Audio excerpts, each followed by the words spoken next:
5 अंकों की सबसे बड़ी संख्या। देखिए इसको सिर्फ एक कंसेप्ट से करते हैं। अपने अगर 1 से लेकर 9 तक गिनती लिखे तो 1 ये तो है सबसे छोटी संख्या, यहां पे लिखता हूं मैं सबसे छोटी, और यहां लिखता हूं मैं सबसे बड़ी। ठीक है, देखिए जब 1 से 9 तक गिनती लिखूंगा तो यदि 1 अंक चल रहा है तो सबसे छोटी संख्या, तो 1 अंक की सबसे बड़ी संख्या 9, 9 के बाद आ जाता है 10, ये कितने अंक है 2, यानी कि 2 अंक की सबसे छोटी संख्या क्या हो जाएगी 10। इस तरीके से मैं गिनती लिखूंगा तो लास्ट में आता है 100, तो 100 तो हो गया मेरे 3 अंक। मुझे बात करनी है 2 अंक की, तो 2 अंक की सबसे बड़ी संख्या क्या होगी 99, 99 पता है 100, ये 3 अंक की मेरी क्या है सबसे छोटी संख्या है। और बड़ी क्या हो जाएगी, देखिए इसके बाद आता है 1000, 1000 में 4 अंक है, लेकिन मुझे 3 अंक की बात करनी है। तो अब आपने एक चीज नोट की होगी, ये पैटर्न को फॉलो कर रहा है, ये पैटर्न फॉलो कर रहा है। जब भी हम जितने अंकों की बात कर रहे हैं, मान लीजिए इसने पूछा है 4 अंकों की सबसे छोटी संख्या, तो आपने क्या करना है, पहले तो एक लगाओ और 3 जीरो लगा दो। अब बोले 5 अंकों की सबसे छोटी संख्या, तो 1 लगाओ और 4 जीरो लगा दो। वो बोले 10 अंकों की सबसे छोटी संख्या, तो 1 लगाओ और 9 बार जीरो आ जाएगी, इतनी बार समझ आएगी। अब वो जितने अंकों की बड़ी संख्या बोल रहे हैं उतने 9 लगा दो। वो बोले 1 अंक की सबसे बड़ी संख्या 9, 2 अंक की सबसे बड़ी संख्या 2 बार 9 लगा दो, 3 अंकों की सबसे बड़ी संख्या 9, 4 अंकों की तो 4 बार 9 लगा दीजिए। इतनी बात समझ आ रही है क्या। प्रश्न हमारा क्या है कि 5 अंकों की सबसे छोटी संख्या, 5 अंकों की सबसे छोटी संख्या क्या हो जाएगी 10,000। ठीक है, उसके बाद 4 अंकों की सबसे बड़ी संख्या और 4 अंकों की सबसे बड़ी संख्या, ये इसका अंतर पूछ रहे, तो 10,000 में से जब आप 9,999 घटाओगे तो आंसर आपका आ जाएगा 1। तो इस प्रश्न का उत्तर क्या है 1, सही है। ठीक है, अगला देखिए कि 3 अंकों की कुल कितनी संख्याएं होती है, 3 अंकों की कुल कितनी संख्याएं होती है। इधर देखिए ये प्रश्न तो यही से कर सकते हैं।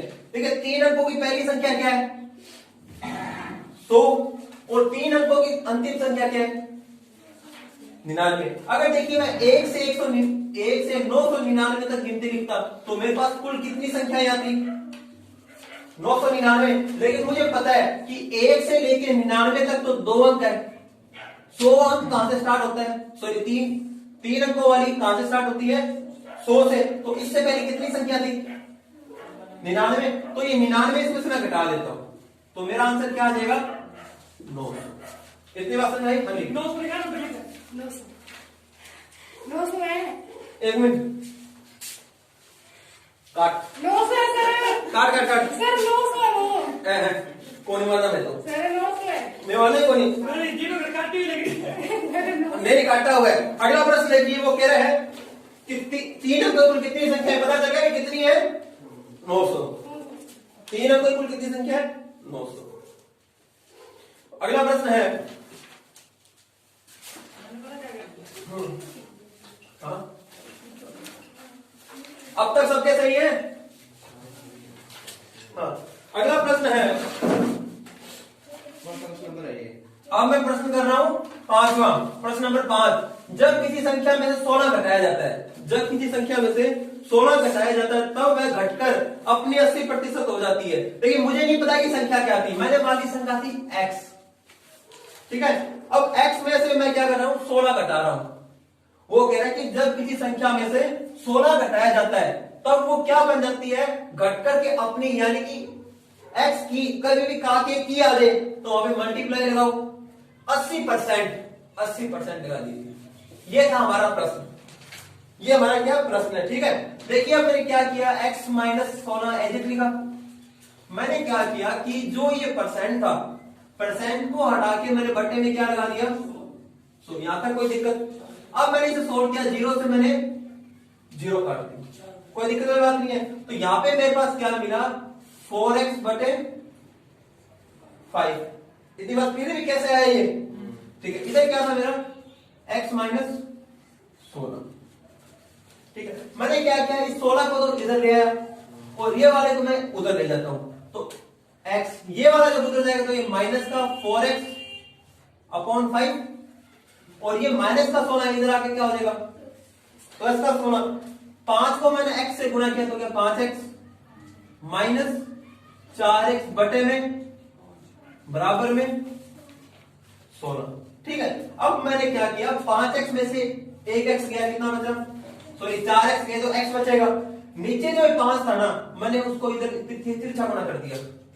ठीक है, तो 16 को 5 से गुना किया, क्या आ गया मेरा, तो x की वैल्यू तो मुझे फाइंड करनी थी, क्योंकि मैंने वो संख्या क्या मानी थी, x, तो x बराबर क्या आ जाएगा, 80। तो यही तो अपना वो पूछ रहे कि वह संख्या क्या है, तो वो संख्या क्या रही, 80। समझ आया क्या? आगे चले। तो नेक्स्ट क्वेश्चन क्या है, ये कॉमन सेंस वाला क्वेश्चन था, इसमें तो नहीं करवाया नहीं हमें, इतना तो तुम्हें आना चाहिए, जोड़ घटाओ गुणा भाग। नेक्स्ट क्वेश्चन है कि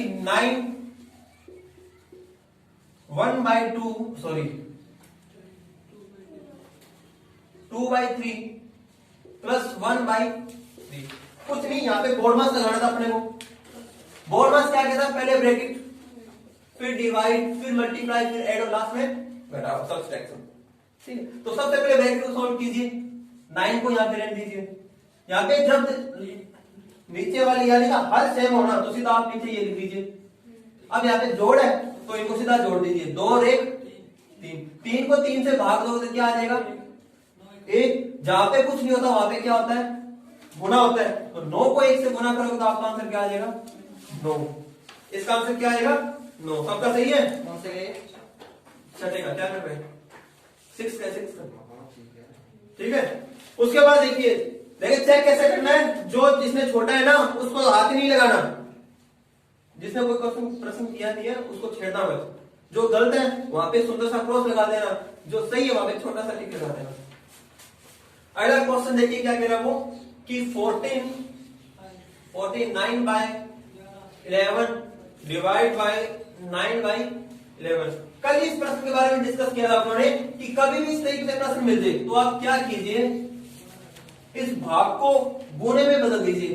जब आप ऐसे करोगे तो नीचे वाली संख्या ऊपर चल जाएगी, ऊपर वाली नीचे। तो क्या मिला मुझे, 11 से 11 कट गया, तो ये आ गया 49/9। यहां तक भी किया तो सही है, वरना आप इसे आगे भी कर सकते हो, 9 5 45 और ये आ जाएगा इस तरीके से, सर अगर 5 4/9 पूरा गुना कर दे तो कैसे, मतलब आपने पहले ऐसे गुना कर दिया, आंसर कट फिट के यही आएगा। मुझे नहीं पता आप कैसे कर रहे हो, नहीं आ रहा, नहीं यार, नहीं आ रहा। ऐसे होएगा नहीं, बहुत लंबा हो जाएगा। सर मैंने लंबाई की है, लंबा तो आपने, मैं बताता हूँ आपने क्या किया, इधर ये भी सोल्व कर देता हूँ। आपने क्या 49 से कम 49, केर गया 4, 49 और 4 53/99। ऐसे नहीं किया, फिर आपका गलत है, कितना गुना कर दिया चारों को? सीधा गुना कर दिया, आंसर तेरा क्या है, क्या नहीं यार, को काट ले, फिर चिंता मत कर, 53 काट दे दो। रुको सर कौन सही है, साथ में सही उत्तर लिखते रहना, घर पे आपके काम आएंगे करने के लिए। सोमवार को दोबारा करके लाना आपको, तो लिखने के लिए क्या, तो लिख नहीं रहे क्या, वीडियो चल कोई बात नहीं, आगे देखिए। भेजने का अगला क्वेश्चन देखिए,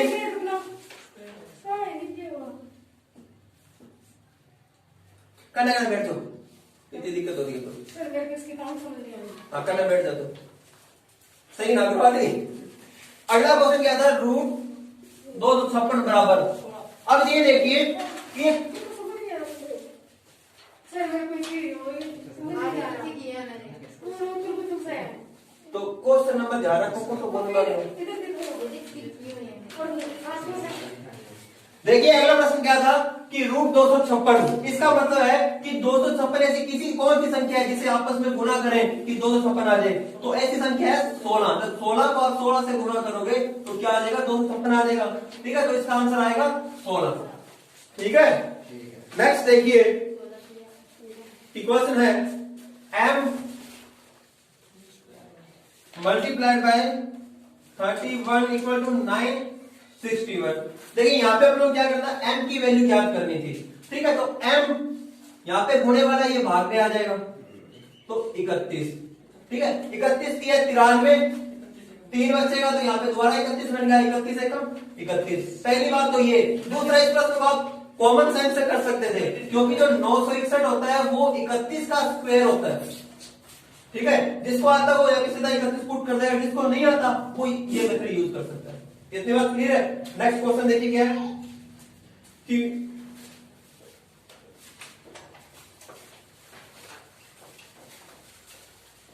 नेक्स्ट क्वेश्चन है, मुख्यमंत्री को शपथ कौन दिलाता है भाई? मुख्यमंत्री को जो राज्यपाल होता है वो शपथ दिलाता है, तो इसका आंसर हो जाएगा राज्यपाल। उसके बाद भारत के वर्तमान उपराष्ट्रपति कौन है? भारत के वर्तमान उपराष्ट्रपति कौन है? तो भारत के वर्तमान जो उपराष्ट्रपति है वो है एम वेंकैया नायडू। ठीक है, देखिए आपको मैंने एक बात बताई थी कि जो उपराष्ट्रपति होता है वही राज्यसभा का सभापति होता है। ठीक है, तो अगला है, रेगुलेटिंग एक्ट कब पारित किया गया था? कब किया था भाई? 1773 के अंदर रेगुलेटिंग एक्ट पारित किया गया था। हाँ जी, तो काट लो, कोई शर्माने वाली बात ही नहीं है। अगला देखिए, भारत में सांप्रदायिक निर्वाचन के जनक किसको माना जाता है? ठीक है भाई। उसके बाद है, देखिए बड़ा अच्छा क्वेश्चन है कि आईपीएल 2020 आईपीएल 2020 की विजेता टीम, देखिए इस प्रश्न के अंदर आपको ये प्रश्न कैसे कर पाओगे आप? अगर आपने क्रोनो का फ्रंट पेज ही पढ़ा है ना तब भी आप कर पाओगे। कॉमन सेंस आता है कि आईपीएल जो 2020 है, आईपीएल 2020, इसकी विजेता टीम कौन सी है? तो आपको ये पता होना चाहिए, मुंबई इंडियंस। क्वेश्चन ये आएगा पर क्या करोगे, क्या किसी बात नहीं। मुंबई इंडियंस विजेता थी। अब मुंबई तो इंडियंस है ना। मुंबई इंडियंस के कप्तान कौन है? रोहित शर्मा। कौन है भाई? रोहित शर्मा। तो ये हमारा प्रश्न पूछ रहे हैं कि आईपीएल 2020 की विजेता टीम के कप्तान कौन थे? रोहित शर्मा। ठीक है, अगला प्रश्न देखिए कि हाल ही में अमेरिका में संपन्न हुए चुनावों में उपराष्ट्रपति के पद पर किसे निर्वाचित किया गया है? देखिए बहुत ही हाईलाइट रहा है ये नाम, कमला हैरिस, जिसका संबंध भारत से है। सर मैं हैरिस भूल गई थी इसलिए कमला लिखा है। कोई बात नहीं बेटा, ठीक है, कमला हैरिस, इतनी बात क्लियर है। कमला में लिखा है तो भी आपका चलेगा, पहले बोल देती। पहला क्या बोलना, क्योंकि वहां पे आपको ऑप्शन मिलेगा, वहां से तो आप पहचान लोगे कमला हैरिस। तो नेक्स्ट देखिए, G20 शिखर सम्मेलन 2021, G20 शिखर सम्मेलन 2021 की अध्यक्षता कौन करेगा भाई? इटली करेगा। और अभी हाल ही में G20 2020 इसकी अध्यक्षता किसने की थी? सऊदी अरब, यूएई ने की थी। भारत इसकी अध्यक्षता कब करेगा? 2023 में इसकी अध्यक्षता भारत करेगा। तो आपके लिए ये और ये ज्यादा इंपॉर्टेंट है, इतनी बात क्लियर है। आगे देखिए कि आर्मेनिया और अजरबैजान के मध्य हाल ही में एक शांति समझौता हुआ है। तो इस शांति समझौते को संपन्न कराने में कौन से देश ने अहम भूमिका निभाई है? तो वो था रूस। आपको याद होगा, जो विवादित जमीन थी वहां पे इसने अपनी शांति सेना भी भेजी है। ठीक है, इतनी बात क्लियर है। नेक्स्ट देखिए कि ट्रेस ब्राइबरी रिस्क मैट्रिक्स सूची में भारत किस स्थान पे है? देखिए 77वें स्थान पे है भारत। कौन से स्थान पे? 77 पे। और पहले पे कौन है भाई? पहले पे डेनमार्क। पहले पे कौन है? डेनमार्क। 196 देशों की लिस्ट बनाई गई थी, जिसमें लास्ट में आता है उत्तरी कोरिया। उत्तरी कोरिया अंतिम पे है और भारत का है 77वां नंबर, 77। पहले पे डेनमार्क। इतनी बात क्लियर है। भूटान का 48वां। उसके बाद देखिए अगला था कि भारत के किस पड़ोसी देश में, ये बड़ा अच्छा क्वेश्चन है, कि भारत के किस पड़ोसी देश में कोविड-19 महामारी रोकने के लिए नो मास्क नो सर्विस नीति लागू करने वाला कौन सा देश है भाई? बांग्लादेश। शाबाश। अगर ये आपने प्रश्न पढ़े थे कोरोना के अंदर, सर बैंगलोर लिखा गलत है ना? अरे हाथ लिखे को हाथ लिखा, पढ़े लिखे को हाथ लिखा। ठीक है, अगला देखिए, देखो वीडियो वायरल हो गई। सही बोल रही है। सही बात लिख कर दिया। क्यों लेट याद है क्या? नहीं सर याद नहीं, बांग्लादेश से बैंगलोर वाला एक जैसा हो गया। हाँ, अगला देखिए, प्रश्न क्या है कि 3, 5, 7 1, 3, 5, 7 का 12वां पद। बहुत सिंपल है। ए की वैल्यू क्या है? डी की वैल्यू तो जो है बस आगे वाले से पिछाड़ी घटा दीजिए तो 2 आ जाएगा। ठीक है, और उसके बाद एन क्या है? 12। फॉर्मूला क्या है? ए प्लस एन माइनस 1 गुना डी, ऐसे रख लीजिए, या फिर ए प्लस जो एन की वैल्यू 12 है उसमें से घटा दीजिए तो 11 डी। ठीक है, ए की वैल्यू क्या है मेरी? 1, डी की वैल्यू क्या थी? 2, तो ये मेरा आ जाएगा 23। सही है भाई, सही हो जाएगा ये तो। 3 5 2 का अंतर है, 5 में 7 2 का अंतर है, 7 में 9 2 का अंतर है, 2 2 करते करते 12 23 निकल जाते थे। 8 को नहीं होगा जो 129 आ जाएगा नहीं, वो नहीं फिर नहीं होगा। एक तो बेसिक पता होना चाहिए। इतनी बात क्लियर है? नेक्स्ट प्रश्न देखिए, 2 अंकों वाली उन सभी प्राकृत संख्याओं का योग ज्ञात करें जो 9 से भाज्य है। फिर 9 से ऐसी संख्या ज्ञात करनी है हमें कि 2 अंकों की जो 9 से भाज्य हो। देखिए 2 अंकों की पहली संख्या आती है 10, क्या ये 9 से भाज्य है? नहीं है। फिर आता है 11, क्या ये 9 से भाज्य है? 12 13 14, इस तरीके से मैं करूंगा तो लास्ट में एक संख्या आएगी 18, ये 9 से पूरी तरह भाज्य है। यानी कि मेरा पहला पद मुझे क्या मिल गया? 18। उसके बाद मुझे मिलेगा 27, फिर 36। ठीक है, इस तरीके से चलूंगा तो मेरा एंड में आ जाता है 100। ये तो आगे मेरे 3 अंकों की संख्या, लेकिन बात कर रहा हूं 2 अंकों की, तो 2 अंकों की कौन सी संख्या आएगी? 99। 99 पूरी तरह 9 से विभाजित है। इतनी बात समझ आई क्या? उसके बाद देखिए वो क्या कह रहा है अपने को, वो कह रहे 2 अंकों वाली उन सभी प्राकृत संख्याओं का योग ज्ञात करना है। क्या क्या करना है? योग ज्ञात करना है। तो योग का फॉर्मूला क्या होता है? Sn बराबर n/2 a प्लस l। अब यहाँ पे मेरे पास a की वैल्यू है, a होता है मेरा प्रथम पद, अंतिम पद होता है l, लेकिन मेरे पास वैल्यू किसकी नहीं है? n की। n की वैल्यू ज्ञात करने का भी मैंने फॉर्मूला बताया था कि l माइनस a बटे d प्लस 1। l की वैल्यू क्या है? 99, a की वैल्यू 18। डिफरेंस कितना है सब में? 9 का डिफरेंस है, प्लस 1। तो 9 में से 8 गया, 1, 9 में से 1 गया, 9 में से 1 गया 8 और 9 में से 1 गया 8। ठीक है, 81 में 9 का भाग दूंगा तो नीम 81, यहाँ पे प्लस था ये जुड़ जाएगा, तो n की वैल्यू मेरी क्या आई? 10। n की वैल्यू क्या आई? 10। अब सिर्फ यहाँ पे मुझे वैल्यू पुट करनी है, तो 10/2 गुना a क्या था मेरा? 18, और l क्या था? ठीक है, अब क्या करूंगा? इसे मैं यहां से काट देता हूं, तो कर लो। 8 और 9 17, 8 और 9 17, कैरी गया 1, 9 और 1 10, 10 और 1 11। अब सब 117 में इसको गुना करना तो ये आ जाएगा मेरा 585। ठीक है, 17/85, 1 को किया 585। ये उत्तर आ रहा है किसी का? नहीं तो फिर चलो आगे। अगला प्रश्न है कि क्षेत्रफल के हिसाब से राजस्थान का सबसे छोटा जिला, क्षेत्रफल के हिसाब से राजस्थान का छोटा जिला कौन सा है भाई? धौलपुर। क्षेत्रफल कितना है इसका? 3034। कुछ बुक में अपने को मिल जाता है 3033। दोनों में से कोई भी जो आपने लिखा है, कोई बात नहीं, धौलपुर लिखा है तो भी चलेगा। ठीक है, अगला प्रश्न है कि लाठी सीरीज का संबंध राजस्थान के किस जिले से है? ये लाठी सीरीज हमें पता है कि लाठी सीरीज मोहनगढ़ और पोखरण के मध्य है, और ये दोनों क्षेत्र कहां पे मिलते हैं हमें? जैसलमेर में। तो जैसलमेर एक हमारा जिला है राजस्थान का, जो क्षेत्रफल के हिसाब से सबसे बड़ा जिला है। तो लाठी सीरीज का संबंध राजस्थान के किस जिले से है? जैसलमेर जिले से है। अगला प्रश्न देखिए कि वह बालू का स्तूप जिसकी आकृति महिलाओं के हेयर पिन की तरह होती है, तो ऐसा कौन सा है? देखिए वो है पैराबोलिक। कौन सा है? पैराबोलिक बालू का स्तूप। ऐसी कौन सा है? सर पैराबोलिक लिख रही थी। कोई बात नहीं बेटा, कोई बात सही है, गलत है?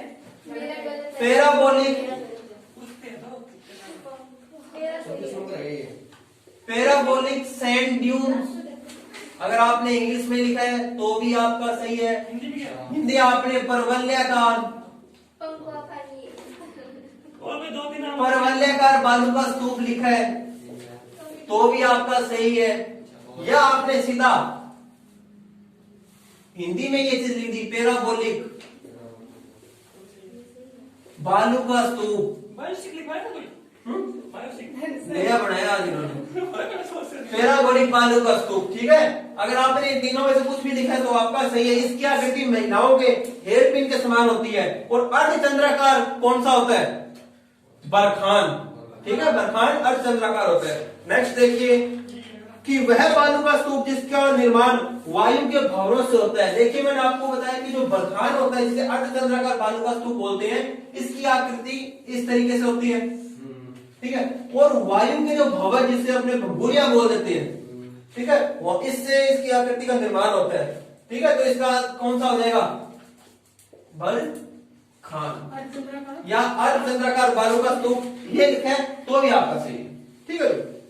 उसके बाद देखिए कि चट्टानी या फिर पथरीला मरुस्थल, इसको राजस्थान में क्या बोलते हैं? इसको बोलते हैं हमादा। क्या बोलते हैं भाई? हमादा। हमादा होता है चट्टानी या फिर पथरीला मरुस्थल, उसे बोलते हैं अपने हमादा। इतनी बात क्लियर है भाई? राजस्थान अक्षय ऊर्जा निगम का मुख्यालय कहाँ पे है? बिल्कुल गलत आपका, जयपुर में। बिल्कुल जयपुर में है, क्योंकि जोधपुर में काजरी का मुख्यालय है। और लिखवाया नहीं आपको? बिल्कुल लिखवाया है। अरे बहस ना करो, रिकॉर्डिंग है। मैंने यहाँ पे लिखा था बच्चों, क्या बात कर रहे हो? आपने लिखा वो आपकी मूर्खता है। 2002 गलत है ये। चेक करो आप। इसमें लिखोगे नहीं लिखाया। नहीं लिखवाया। सारा एक स्कीम बना लो। नहीं लिखवाया। नहीं लिखवाया सर। नहीं लिखवाया। एक नंबर की मानी गुटी जैसी बात है। हाँ, पर कोई नहीं, एक नंबर का मार्च करने का साबित कर दो।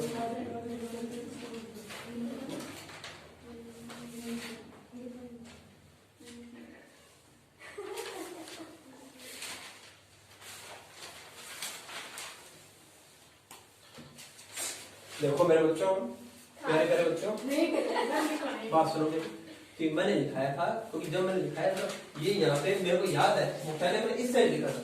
मेरे को एक चीज याद, तुमने लिखा ये तुम सब देखोगे, देखो उसके लिखा हुआ है यो लिख लो नहीं, लिख लो है। अच्छा ये पागल, तुम सारे सही हो। एक और क्लास लगाती है घर पे।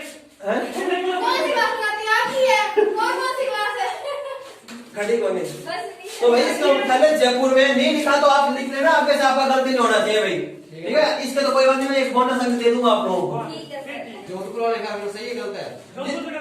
जिसने प्रयत्न किया उसको कुछ नहीं मिलेगा, जिसने छोटा है उसे, यही होता है रूल। क्या क्या क्या कब सच्ची मजाक की बात है, सच्ची में जिसने इस प्रश्न को अटेम्प्ट किया था, अगर उसका सही है तो बहुत अच्छी बात है, गलत है तो उसको कुछ नहीं मिलेगा। जिसने इस प्रश्न को छोड़ा है, इस प्रश्न को, उसको एक अंक बोनस मिलेगा। बस ठीक है, एक अंक। इसके लिखा हुआ है, इसको छोड़ने के नहीं मिलती। तो इसने किया ही नहीं, तो ये सीट समझदारी इसको याद नहीं था, इसने उसने छोड़ा। चल सबको देखो बना रहा हूँ। ठीक है, लिख लेना बेटा, नहीं लिखाया तो कोई बात नहीं। आज 29 में दे देना क्वेश्चन, ठीक है? 29 में से कर लेंगे। उसके बाद देखिए, थार के मरुस्थल में पारिस्थितिकी संतुलन का सर्वश्रेष्ठ उदाहरण कल ही लिखाया था मैंने, क्या है? लाठी सीरीज। लाठी सीरीज थार के मरुस्थल में सर्वश्रेष्ठ पारिस्थितिकी संतुलन का उदाहरण है। नोटिस हो गया? हाँ जी, थैंक यू।